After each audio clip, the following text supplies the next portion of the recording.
lesson 2 is going to be about the basic anatomy of a basic 3-note chord. So I've talked about, well, before I get into that, again, if you haven't done so, please like and subscribe, turn the notification bell, all that good stuff. So what we're going to do is today we're going to go over 2 very basic types of chords. I'm going to show you an easy way to build these 2 chords out in a way where you end up basically being able to play, let's say, over 24 different combinations of these 2 chords. So, and this is good for ear training as well, because a lot of people don't even realize that when they're hearing a chord, the tonality of the chord has a particular name to it. So if you have, let's say, a chord that sounds happy, in most cases, you're probably hearing what's called a major triad or a major chord, right? And so, and likewise with a song, if you are listening to a song that sounds happy, like the Twinkle Twinkle Little Star song,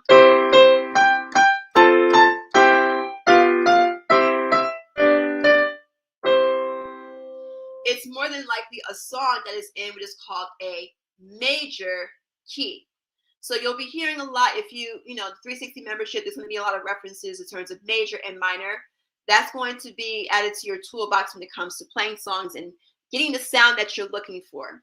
The opposite of that is a song or a chord that might sound sad or gloomy. You're likely hearing what is called a minor chord or a minor triad. Already you can hear how the energy of that chord is different. So if I was to play Twinkle Twinkle Little Star in a minor key, it would sound like this.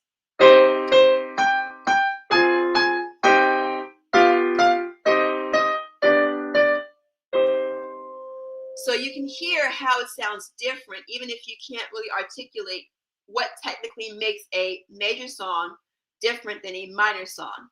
We're going to go over a little bit of what that means today. So I'm going to go over 2 different types of chords, how to actually build them out on the piano.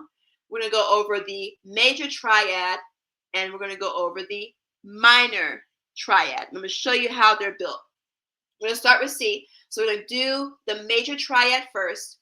Now, before we get into that, there is a part of theory that you do need to know, like a measurement in piano that you need to know. And this measurement has different names. It might be called the half step, the half tone, the semitone. However, they're all referring to the same distance. And what is that distance?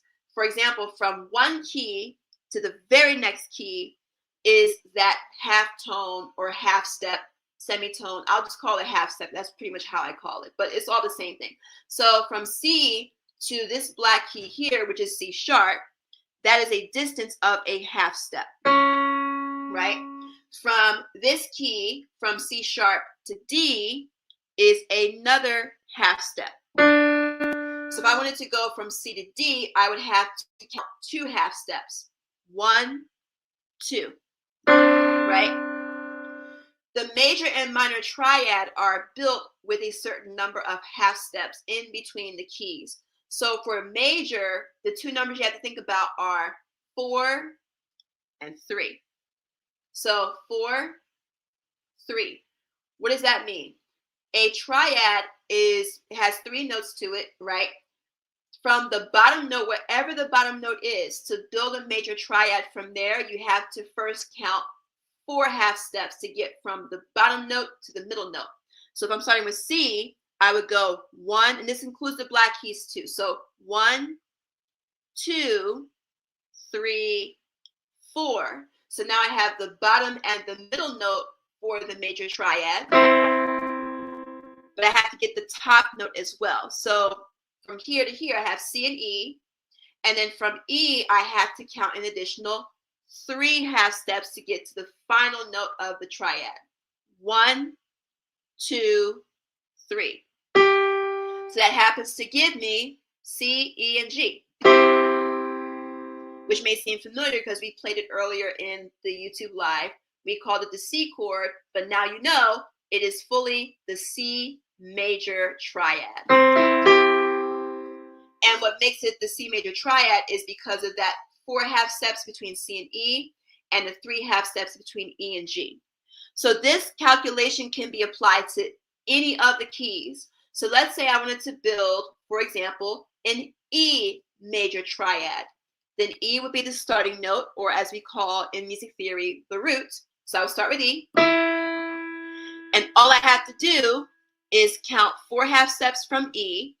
1, 2, 3, 4, and I just happen to land on the black key, right? Majors and minors, the black keys and white keys combination doesn't really matter in case that is a question, right? And then from this black key here, which is G sharp, I would go 3 half steps to get to the final note. 1, 2, 3, which happens to be B. So an E major triad would be E, G sharp, B.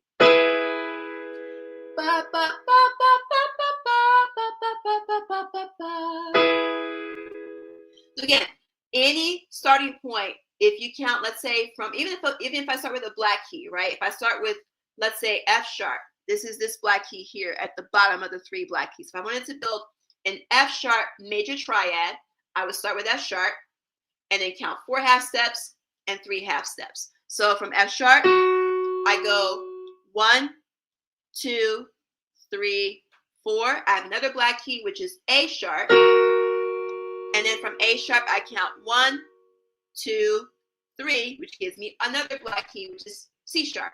So I have an F sharp major triad, and they all happen to be black keys.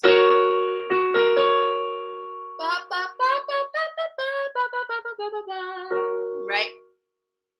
So that is pretty much, if you just remember the counting system and just think 4, 3, anywhere you start on the keys, you can build a major triad. So if you hear a major triad in your head and you're like, where is it? Where's the, you just find the bottom note, right? The main note, and then just count 4 half steps and 3, and then you have your major triad right there.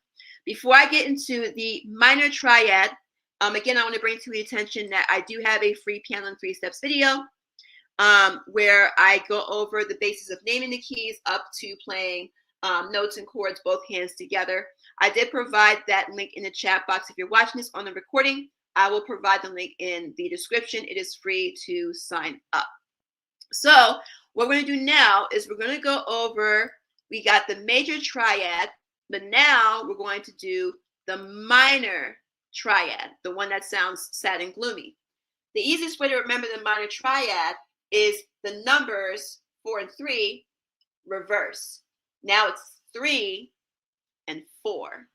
So what that means is if I wanted to go back to C, right, we know that a C major triad has C, E, and G. But what about a C minor triad? How would I build that? So I would use the 3, 4 formula. Here's how that would play out. I would first count 3 half steps.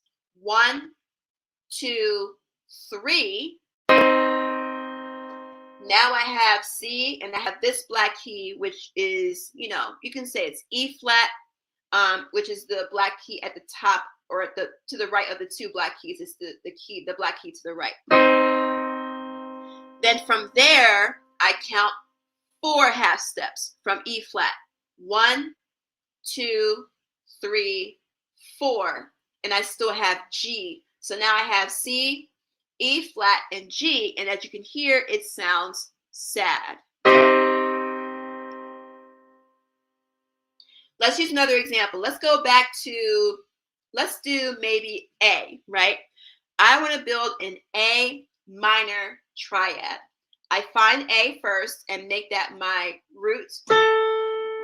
And again, all I have to do is just count 3 half steps and 4 half steps. So from A, I count 1, 2, 3. And then from there, 1, 2, 3, 4. And now I have an A minor triad.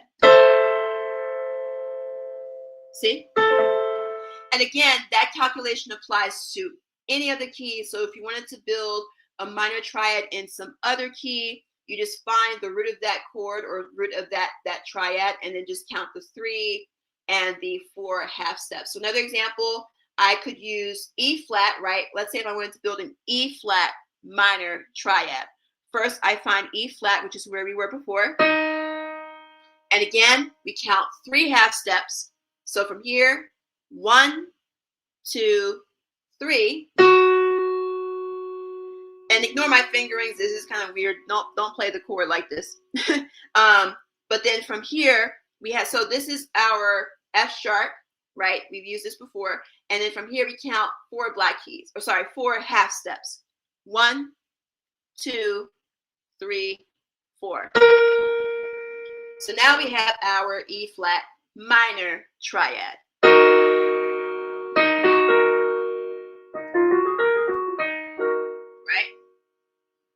So that's how you would build a major triad versus a minor triad. And again, if you were to apply this to each of the 12 keys, you can have 12 major triads and 12 minor triads. Each key has its own version of a major triad and a minor triad. Just as I've shown you with the C, you have C major triad, C minor triad. You can have an E major triad, E minor triad. Every single key has its catalog of major, minor, and other chords.